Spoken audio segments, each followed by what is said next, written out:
तो दोस्तों वैसे तो महाराष्ट्र चुनाव हो चुका है नगर पालिका का और उसका नतीजा भी आप सब ने देखा होगा, लेकिन अभी मेयर चुनने की जब बारी आ रही है तो कांग्रेस ने भाजपा से हाथ मिला लिया। क्यों? इसका भी फैक्ट है। पूरे मुल्क में सबको पता है कि अगर MIM जहां भी जीतती है, ओवैसी साहब जहां भी राजनीति करते हैं तो वो मुल्क की बात करते हैं, मुल्क के लोगों की बात करते हैं। अब अगर मान लो कि ओवैसी साहब से मिल करके अगर वहाँ मेयर बना लिया जाता है तो उसके बाद ओवैसी साहब को यानी MIM को रोकना बहुत मुश्किल है। जैसे मालेगांव में 21 सीट निकाली है MIM ने, एक और वहाँ की लोकल पार्टी है जो इस्लाम पार्टी है, उसका और सपा का गठबंधन होके 40 सीट निकली है। और मेयर बनाने के लिए कम से कम एक आदमी पे 43 सीटें होनी चाहिए।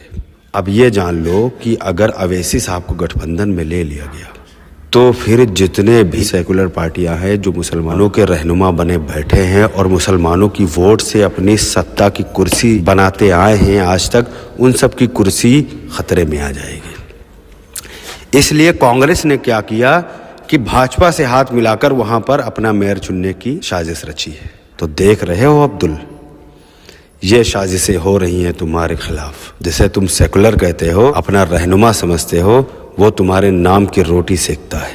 उसको भी पता है कि मुसलमान को सिर्फ वोट बैंक बना के रखना है। अच्छा, एक चीज और देख लीजिए आप सब, उत्तर प्रदेश का। उत्तर प्रदेश में समाजवादी पार्टी की नींव रखने वाले, मुलायम सिंह के साथ कंधे से कंधा मिलाकर चलने वाले शख्स थे, उनका नाम है आजम खान। आजम खान को जेल हो गई। समाजवादी के जितने भी और भी साथी थे वो सब अभी भी मलाई खा रहे हैं। अभी मान लो हमसे कोई गलती हो जाए तो हम भी जाएंगे और हमारे भाई, हमारे पिताजी, सबको उठा लिया जाएगा। लेकिन सपा में रह करके अगर आजम खान साहब से गलती हुई है तो सिर्फ आजम खान को उठा लिया गया। मसला ये है कि जब मुसलमान किसी पार्टी से जुड़ जाता है और वो उसको उरूज पे लेके जाता है, और जब मुसलमान खुद उरूज पे पहुंच जाता है, तब ये सेकुलर पार्टी क्या करती हैं कि उनको दरकिनार कर देते हैं। क्यों? क्योंकि उनको पता है कि अगर मुसलमान को पूरी तरीके से राजनीति समझ में आ गई तो भैया इनकी दुकान तो बंद हो जाएगी।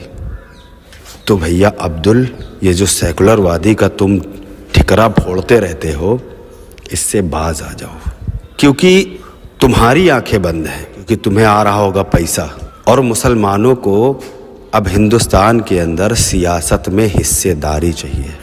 वो अब किसी को लीडर नहीं चुनेंगे, वो अपनी लीडरशिप खुद बनाएंगे। ये फैक्ट है कि जो भी मुसलमान ऊपर जाने की कोशिश करता है तो उसे दाब दिया जाता है। आप कांग्रेस के अंदर देख लीजिए, आप सपा के अंदर देख लीजिए, आप बिहार के अंदर देख लीजिए, आप किसी भी सेकुलर पार्टी में देख लीजिए, जब भी मुसलमान उरूज पे पहुंचता है तो उस पर कोई ना कोई क्रिमिनल चार्ज लगाकर उसे जेल में बंद कर दिया जाता है और फिर धीरे धीरे धीरे धीरे उसको वहीं पे दफन कर दिया जाता है।